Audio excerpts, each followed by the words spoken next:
En manchette ce soir, une compétition de haut niveau prend forme dans la région.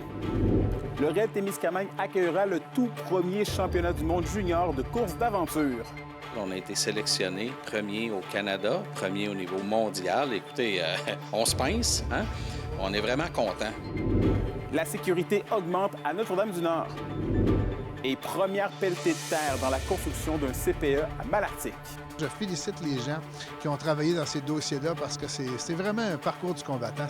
Ça a pris 2 mandats, 7 ans pour arriver à voir ces réalisations-là. Ici Anthony Dallaire et le TVA 18h débute maintenant.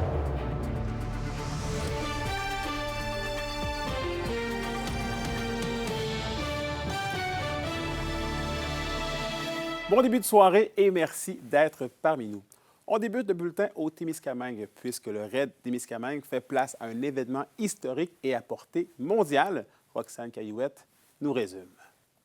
Après 1 an de travail acharné, le Raid Témiscamingue prend de l'ampleur et accueillera l'an prochain le tout premier championnat du monde junior de course d'aventure. Mais on dirait que c'est difficile à croire parce qu'on dirait que le mot « première mondiale », des fois, il perd son sens comme si c'était juste un tag, mais c'est réellement la première fois dans le monde qu'un championnat junior en course d'aventure va avoir lieu. Le Raid international sera donc temporairement mis sur pause afin de concentrer les efforts sur l'organisation de ce championnat. Pour les 2 prochaines années, le Raid Témiscamingue va céder sa place au championnat junior du monde de course d'aventure. Une quarantaine de duos d'athlètes âgés de 15 à 25 ans et provenant des 4 coins du globe s'affronteront du 23 au 26 juillet 2026. Les places sont limitées.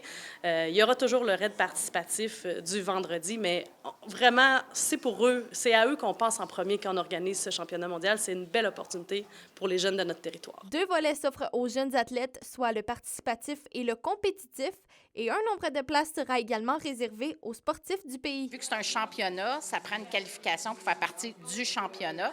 Par contre, on a laissé des places ouvertes et on a réservé des places pour les jeunes de notre territoire, des jeunes du pays qui voudraient, exemple, essayer un premier, puis peut-être courir la chance de classer dans un premier championnat. Les retombées économiques d'un événement de cette ampleur seront significatives, rappelle le préfet de Témiscamingue, Martin Lefebvre. C'est sûr que de courte durée, quand arrive l'événement, c'est des familles qui viennent nous voir, qui viennent avec leurs enfants, avec leurs ados et tout ça. Ça, c'est sûr que c'est super. Mais il y a toujours une vision, dans le fond. Ce qu'on a, nous, à la MRC, pourquoi on investit aussi là-dedans, c'est qu'on veut mieux faire découvrir notre territoire. Les jeunes de partout dans le monde de 15 à 25 ans vont pouvoir déposer leur candidature dès le 1er décembre sur le site web du Raid Témiscamingue.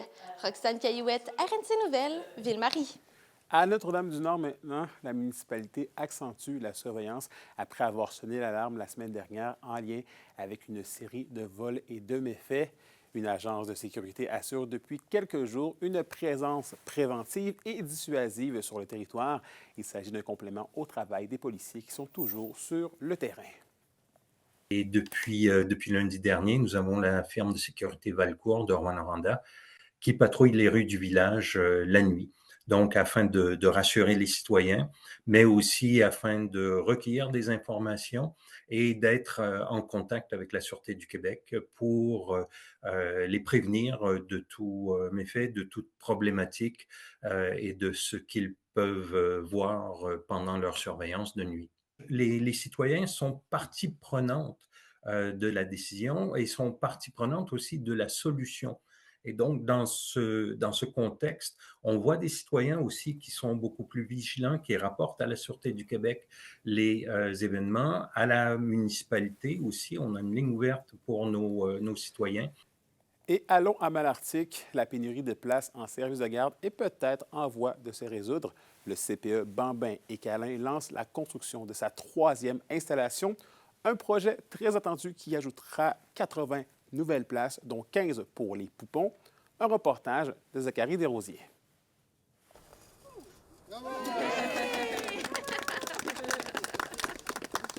La ville de Malartic se dote d'un 3e centre de la petite enfance alors qu'un nouveau bâtiment sera érigé sur la rue de l'Accueil. Avec cette annonce, 212 places seront maintenant disponibles à Malartic, un soulagement pour de nombreuses familles en attente depuis des années. Bien, on est vraiment heureux parce que c'est une nécessité à Malartic d'avoir un nouveau CPE. La liste d'attente était très, très longue. On parle plus pas loin de 200 à ma mémoire là, sur la liste d'attente du CPE qu'on m'avait exprimé. Alors, il y a des études qui sont faites. Alors, tout le monde doit mettre la main à la pâte là, pour réussir. La ville va faire un terrain, payer les connexions.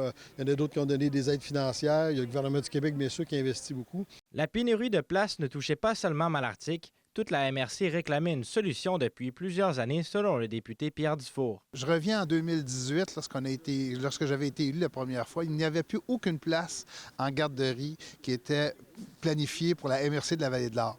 Il y a eu un parcours du combattant, autant par les gens impliqués, que ce soit ici à Malartic ou même à Val-d'Or, pour essayer de désengorger cette problématique-là, aller chercher la capacité, ça, c'est une chose. Puis par la suite, c'est faire les constructions. Et là, il y a toutes sortes d'enjeux qui arrivent, il y a toutes sortes de normes à respecter. Avec le développement économique, notamment le projet minier Odyssée de Canadienne Malartic, de nombreuses nouvelles familles s'installent ici ou s'installeront dans le futur. Pour la municipalité, offrir des services de garde est essentiel pour les attirer et les garder. Il faut donner des services aux nouvelles familles. Si on veut établir des nouvelles familles chez nous, on doit avoir un CPE, on doit avoir un CLS efficace. On doit avoir aussi un nouveau quartier sur lequel on travaille. Vu qu'il y a beaucoup de travail chez nous, on pense qu'on a la chance d'avoir l'opportunité d'offrir aux familles un milieu de vie agréable, ce qui est Malartic avec tous les services dans un milieu sécuritaire.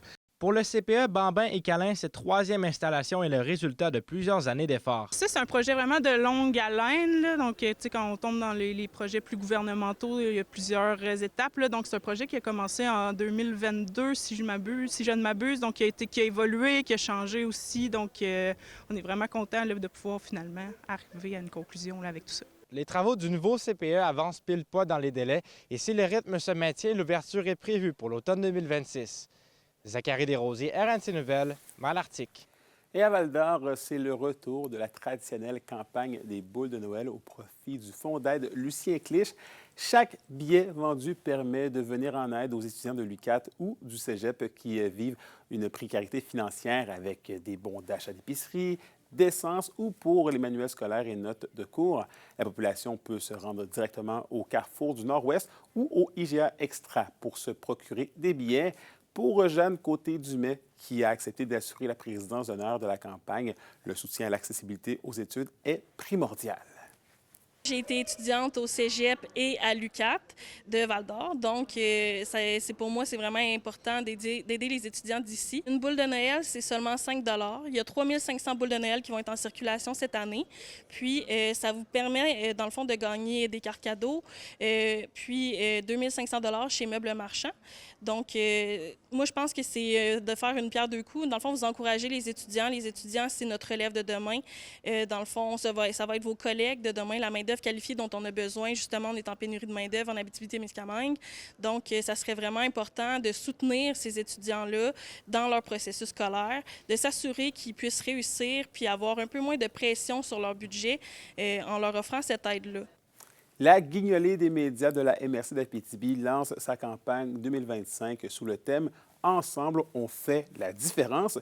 L'objectif cette année est d'amasser 100 000 $ pour soutenir les organismes qui combattent la faim et aident les familles dans le besoin. Un nouveau tirage 50-50 est en vente dès maintenant.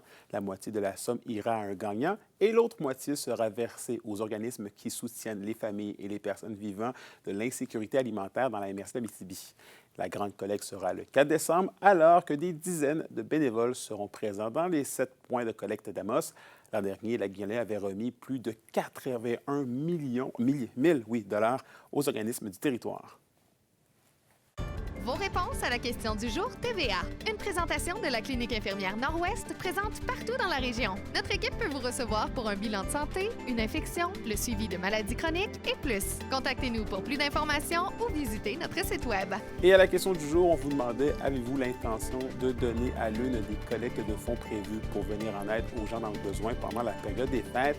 Et vous avez répondu oui à 72 %. L'indice boursier minier au TVA Nouvelle 18h est une présentation de GFM Groupe Financier. Dirigeants d'entreprises et particuliers, fiez-vous aux experts de GFM pour vos placements, assurances de personnes et assurances collectives. Car pour vous, ils vont au-delà de la finance. Richard Desjardins, accompagné de l'Orchestre symphonique régional Cisco Cisco en lumière et la Société du Centième nous réserve l'été prochain. Je vous dévoile tous les détails après la pause.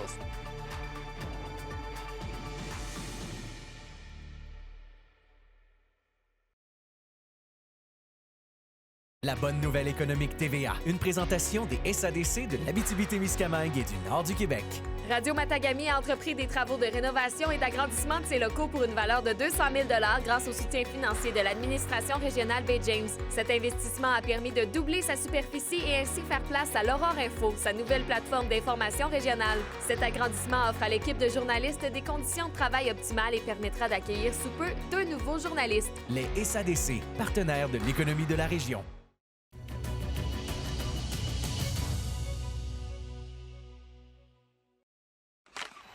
Tu veux faire ça? Ça? Ça? Entraîne-toi! Location MSN de Val-d'Or. Fier partenaire des Foreurs de Val-d'Or depuis 20 ans et fier commanditaire de la chronique culturelle. Et au Culturel Justine, Cisco en lumière, Westwood présente aujourd'hui son spectacle officiel du 100e anniversaire de Rouyn-Noranda. Anthony, c'est Richard Desjardins, accompagné de l'Orchestre symphonique de l'Abitibi-Témiscamingue, qui seront mis à l'honneur pour la dernière soirée de Cisco en lumière. Alors, cette soirée exceptionnelle sera en 2026 et ce sera du 4 au 8 août prochain que vous pourrez voir Cisco en lumière sur la presqu'île. Mais le spectacle de Richard Desjardins, ça se passe le 8 août. Richard, accompagné de l'orchestre, vous proposeront un moment complètement artistique à la hauteur d'un événement aussi exceptionnel que le 100e de la ville de Rouyn-Noranda. Les passeports sont en vente dès maintenant, les passeports VIP également, et ils sont à prix réduit, à prix de prévente. Alors, je vous conseille fortement d'aller les acheter dans les prochains jours. Mais une chose est sûre, l'organisation est très fière d'offrir ce spectacle historique à la population d'Abitibi-Témiscamingue. C'est tout le monde ensemble qui trouve que ce produit culturel-là, c'est le seul qui fait beaucoup de sens pour le 100e de Rouyn-Noranda. Fait que c'est venu naturellement. On a beaucoup d'humilité, nous, en tant qu'organisation, d'amener ça. On pense que ça a pris un village pour organiser ça. C'est une communauté qui l'organise, tout le monde ensemble. C'est 45 musiciens qui vont pratiquer les chansons. C'est un artiste qui a une œuvre qui appartient pas à nous, mais qui appartient à l'Abitibi, à Rouyn-Noranda. C'est le 100e de Rouyn-Noranda qui s'implique là-dedans. Donc, vraiment, c'est beaucoup de gens qui ont mis ça ensemble, puis nous, notre rôle, c'est de le diffuser puis de vous l'annoncer aujourd'hui. Donc, on le fait avec un grand sourire. Ça va être, je crois, quelque chose d'émotif. On le vivra à ce moment-là, mais c'est le genre de choses qu'on sait que ça a le potentiel de passer à l'histoire, que ça vaut la peine d'être ça vaut la peine d'être là. Ça vaut la peine d'aller chercher son billet, de s'assurer d'avoir sa place, parce que c'est pas quelque chose qu'on va revoir. Où sont mes amis? Ils sont presque tous partis. Continuer une sorte d'étude ou une nouvelle forme de vie. Moi, dans ma tête, faut que je fasse plein pour subvenir à mes besoins. Marche par marche, escalade la tour. Et on vient de l'entendre, l'auteur, compositeur, interprète Kevin Parent est de passage dans la région. Oui, il vient rendre hommage à son tout premier album, Pigeon d'argile, qui est sorti il y a 30 ans cette année, Anthony. Alors, c'est assez remarquable. Et je vous rappelle que Pigeon d'argile a vendu à lui seul 375 000 copies, ce qui est assez impressionnant. Alors, ce soir, c'est une ambiance conviviale et chaleureuse qui vous attend. Le spectacle est doux, intime, mais aussi festif et rythmé. Il est à Val-d'Or ce soir et il sera à Rouyn-Noranda demain et il terminera son passage en région samedi à la Sarre. Bien, c'est on fête les 30 ans de Pigeon d'argile.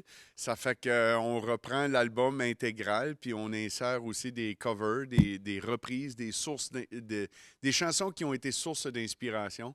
Fait que c'est une belle nostalgie, c'est un beau retour aux sources, si on veut. Puis la plupart des covers, des reprises, c'est des chansons que les gens y ont entendu dans leur jeunesse. Ça fait que c'est un spectacle qui est le fun. Il y a des chansons qui étaient peut-être un peu plus tristes, un peu plus que j'avais écrit quand je me cherchais un peu plus. C'est le fun, à 52 ans, on n'a peut-être pas le même physique qu'on avait à l'époque, mais dedans, il y a de l'espace intérieur qui s'est développé, ce qui fait que c'est le fun de les refaire avec une joie de vivre qui était un petit peu moins là quand j'étais jeune. Rouyn-Noranda accueillera les meilleurs athlètes de la région. C'était maintenant le tour de Rouyn-Noranda de l'accueillir et ça concorde super bien justement avec le 100e. Ici Olivier Morin, je vous dis quoi savoir sur la prochaine finale régionale centralisée des Jeux du Québec.